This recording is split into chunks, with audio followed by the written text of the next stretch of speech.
Story 1. In my freshman year of high school, there was a really pretty girl in my class named Emily. We would chat in class all the time, and maybe there was something there, but I didn't realize she was pregnant. During the summer before the semester started, she had apparently slept with her boyfriend without protection, and the guy dumped her. Word about her went all around her grade level, and I didn't think it could possibly be her. Months go by, and she's clearly showing. I liked her well enough, but I was way too young to be parenting another guy's son. Even over a decade later, I still don't feel ready for a kid. I started talking to her less, and our friendship pretty much ended. I didn't mind being friends, but I was terrified that she'd eventually want more. As far as I know, she's been doing well for herself. Has a middle school son and has a devoted boyfriend. She never dropped out of school and has worked hard for her son. I'm glad she's happy, but I'm wary of reaching out to her after all this time. Sometimes I wonder what would have happened if she hadn't been pregnant. Would we have ended up together? Would I have gone over my years-long crush on the other woman? But I guess it's been this long. Maybe it's best to continue leaving her alone. I hate to break it to this dude, but that was a cold move. That girl probably needed a friend during those times. Story 2. When I was in high school, I had a crush on a girl from my church. We talked almost daily for like 2 weeks, until one day she told me her parents weren't home and invited me over. I hopped on my bicycle and rode the 5 miles to her house. We sat on the couch and talked, eventually starting to make out. And she had just started to take off her shirt when there was a knock at the door. She went to the door where some dude was waiting. She let him in, introduced me as a friend from church, and told me that he was her boyfriend. They went into her bedroom and shut the door, leaving me alone on the couch, and within 5 minutes, I could hear noises. At that point, I noped out of there. The following Wednesday night was a youth group meeting at the church. There was some free time afterwards when we all hung out in the common area, so I went over and confronted her about what happened. She made excuses and overall acted pretty nonchalant about the whole thing, which set me off. I rather loudly told her in front of everyone what kind of person I thought she was and stormed off outside. Behind the church was a wooden area with a pond, and there was a trail around the pond. I decided to go for a walk to cool down. After a couple of minutes of walking the trail, the girl's best friend came running up behind me. She'd obviously heard the entire exchange, asked her friend what that was all about, and then came outside to check on me. She did her best to comfort me, and we talked until it was time to go home. We continued to stay in touch on a regular basis, and she eventually admitted she'd had a crush on me for months but was too shy to act on it. I asked her out, and we ended up dating for almost 2 years. Aside from my current wife, she was the best relationship I've ever had. Story 3. Years ago, a coworker of mine was my work wife. We had a blast together at work and work functions, and I was totally head over heels for her. She was in a relationship that was on the rocks and only held together by a lease they couldn't get out of at the time, which heavily implied that once she got out of the lease in her own place, that it was on. She signed another lease with a guy. It was for a 3-bedroom apartment, and she knew I was looking for a place to move into at the time. She tried suggesting I move in. I just really wasn't comfortable with the whole situation, and she got very upset that I wasn't. I tried explaining that I wasn't comfortable with her ex now living with her, and that I wasn't going to move in with her and start a romantic relationship with her. That had disaster written all over it. I would have definitely been a roommate for a romantic partner with her, but I would not have moved in together romantically with her without dating first. And I wasn't going to be a roommate with her and her ex. They ended up married. There was no misunderstanding between her and me about the possibility of a relationship. She flat out said she wanted to be with me and that they were breaking up or already done when we started hanging out together outside of work. He knew about me and also seemed to have other women around, etc. I put work wife in quotes because it started that way and escalated from there. My mental health and well-being are fine. This was almost a decade ago. I'm happily married to the love of my life now. Yeah, she and the other guy are still married and have 2 beautiful children together. Hopefully they worked everything out. I haven't obviously been around them much since then and only see what they post on social media, and we all know how misleading that can be. As far as what she was thinking during all this, who knows? She was a very confused 20-year-old just trying to figure life out. We've all been there. Yes, the relationship was physical at some point. It wasn't mistaken in her interests. Lastly, no, I do not think she's a bad person. Story 4. My friend was on a bus when he saw this beautiful girl. His interest was obvious as he kept looking at her. After she got off the bus and the bus started rolling again, another passenger turned to him and said, "What are you doing? Get off the bus and ask her out." The bus driver stopped the bus and let him out. He did ask her out. They started dating and then they got engaged. They got married. But the night before at her bachelorette party, one of the girls at the party was a dancer and was teasing the soon-to-be bride in a very sensual manner. They actually kissed and made out. Within a week of their wedding, she basically tells him, "I've made a mistake. I was on the fence as to whether I was a lesbian or not, and that night convinced me." So they had their marriage annulled. The poor guy was devastated and angry. It's too bad it was right after the wedding, but at least she found out and they could end things before they went even further. This kind of stuff is what pushes some men to get therapy. He should try to find that passenger who egged him to follow that girl and started everything in motion. Story 5. There was this one girl I was friends with. We kind of rebounded into each other back in the day. We both knew this, but after about 4 months of it, I was like, "Hey, this is clearly lasting a while. Do you want to try an actual date?" I get all dressed up and she shows up looking like it was a rough day of choring on the farm. She then proceeds to tell me how she had never seen me in that way until we hooked up and how she was really interested in the list of guys. Every single guy there was a friend of mine, and 2 of them were my roommates. I walked away thinking, casual it is then, if that. She kind of fell for me and tried to ruin my life when I told her I no longer wanted anything serious with her. Story 6. This was a girl who I met through mutual friends at a birthday party. I got her number and we started talking to each other every day. I invited her to my cousin's graduation party a few weeks later. First, she asked me what neighborhood it was, then she asked me what school my cousin was graduating from. It seemed oddly specific, but I answered her questions. She ended up saying she couldn't make it but would like to hang out whenever I was done at the party. I told my cousin what had happened and he asked me her name. I only knew her first name and I don't have any social media accounts, so he looks for her on Facebook, and it turns out not only is she married, but both she and her husband work at the school my cousin was graduating from. Ghosted her after finding that out. Story 7. We actually went out to the movies. We went to see The Crazies. She was cute and funny. Then she answered a call in the middle of the movie and didn't just say I'd call you later, she just had the conversation. If it was an emergency, I get it, but leave the movie and take the call. But no, it was just a friend who wanted to chat with her and she did, in the middle of a full theater. Well, I excused myself to the bathroom, then got in my car and left her there. She called me like 20 minutes later, asking where I went, and I told her I left because you answered a call in the middle of the movie. There is a special place in hell for people who do that. Ruined everything for me. That was the end of that. I love this dude. You just have to have principles in life and stick with them. Story 8. We had been talking and going on dates for about 2 months. We had the exclusivity talk about moving into a relationship, but I could feel her getting cold feet or something. I had 2 weird instances that kind of made me lose interest. She had a random male friend visit from out of town so they could watch a basketball game. It went until 2 a.m. or so, and she tried to hide the fact that she was even hanging out with someone. I had no issue with that and even have girlfriends myself, but the way she tried to hide it rubbed me the wrong way. I caught her still on the dating app we met on. We were hanging out on her couch and a notification popped up. I confronted her about it. She said sorry, yada yada. A week later, I again see she has it on her phone and catch her lying again. At that point, I was done.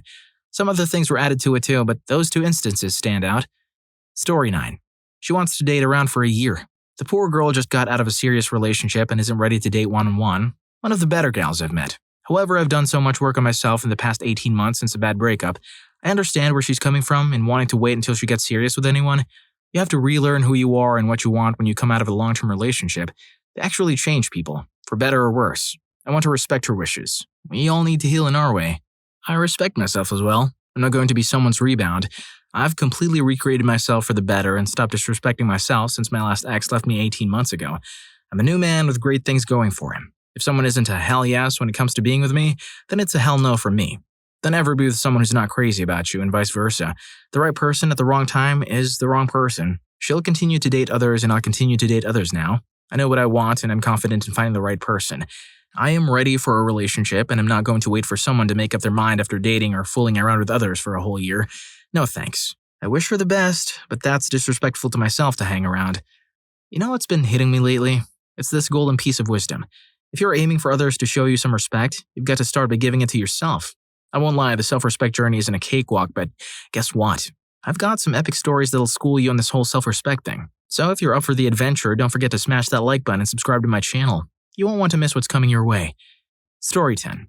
One weekend, she made it clear she was interested in me, and I made it clear that I felt the same. The next weekend, I invited her out to a show the following week. She accepted and seemed to be looking forward to it. 2 days before the event, she messaged me and said she's seeing this guy and is going to take him to the show instead. We had no commitment to each other whatsoever, and she's made it clear she's poly, so going to something with another guy didn't bother me and is something I would expect.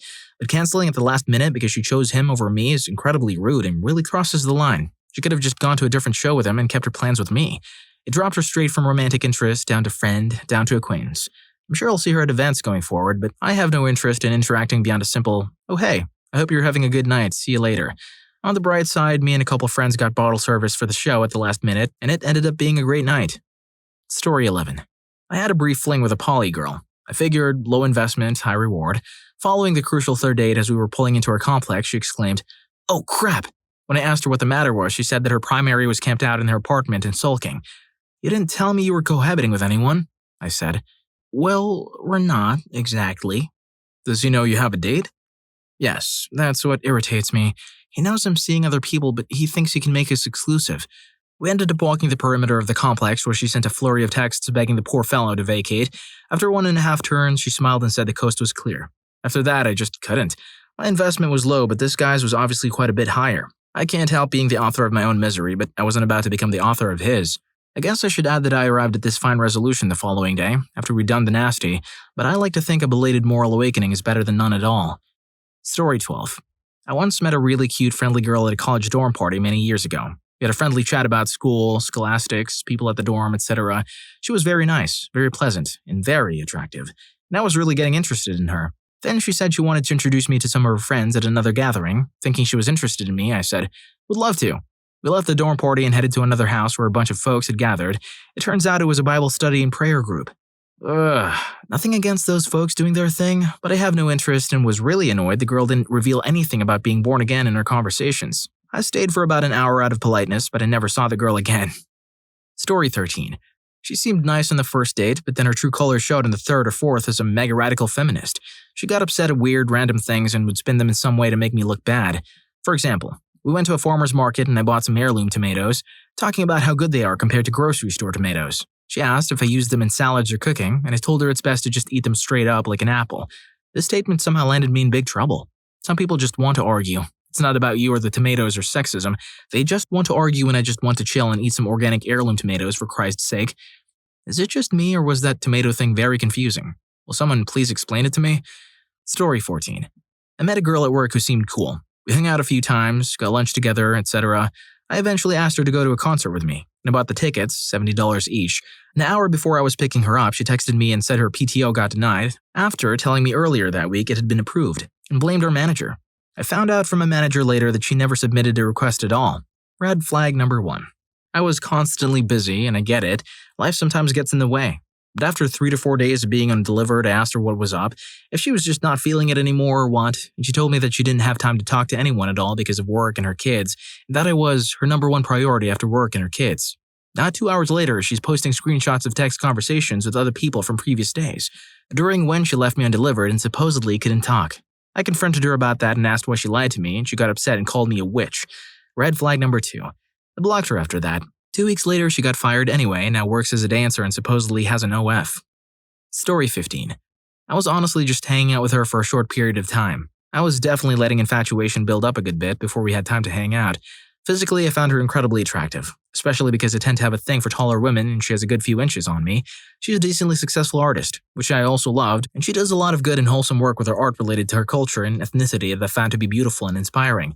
We crossed paths a good bit for professional reasons, and I was always glad to chat with her in passing whenever the opportunity came up. We finally had some time to hang out because she needed help with some computer stuff and I had the skills to help. Plus, I wanted to hang out with her incredibly adorable dog a bit more. During the hour or so we hung out, I didn't find anything wrong, gross, horrible, or ugly about her personality. She's an awesome woman with a good heart. I just arrived at a point where the infatuation was gone. It really was just a moment of she's not my style. And I left that meeting feeling stoked to have spent time with her to get a better vibe beyond the brief interactions we've had. I'm especially glad that happened before asking her out, so there didn't need to be the whole, "I had fun, you're super cool, but we should just be friends" conversation. All in all, I'm glad I waited to ask her out. I'm glad we had some time to chill together before I worked up the courage to propose a date. She'll make someone very happy, and I can keep looking for someone who's more my style. Story 16. Respect. I was a high school senior dating a freshman girl, Tori, in the late 1980s. She was beautiful, curvy, and fun. We were terrible at kissing, but we didn't care. I was coming off a relationship with a girl a year older than me, and I saw Tori, thinking she was in her early 20s. My buddy introduced me to his girlfriend, and her cousin was Tori. I didn't know what to think when she told me they were freshmen, but they didn't care, so I didn't either. Honestly, I just wanted to score, and she was like a model from a magazine, and interested in me. We got off to a great start, then she invited me to her house, where they were having a pool party. Tori and her cousin were jaw-droppingly fine, wearing bikinis in Tori's pool.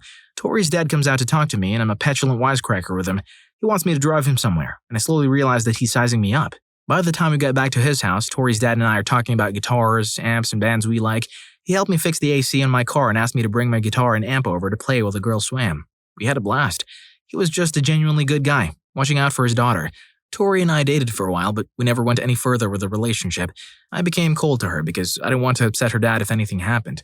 I saw Tori a couple of years ago. She had a couple kids, and my wife and I have one too.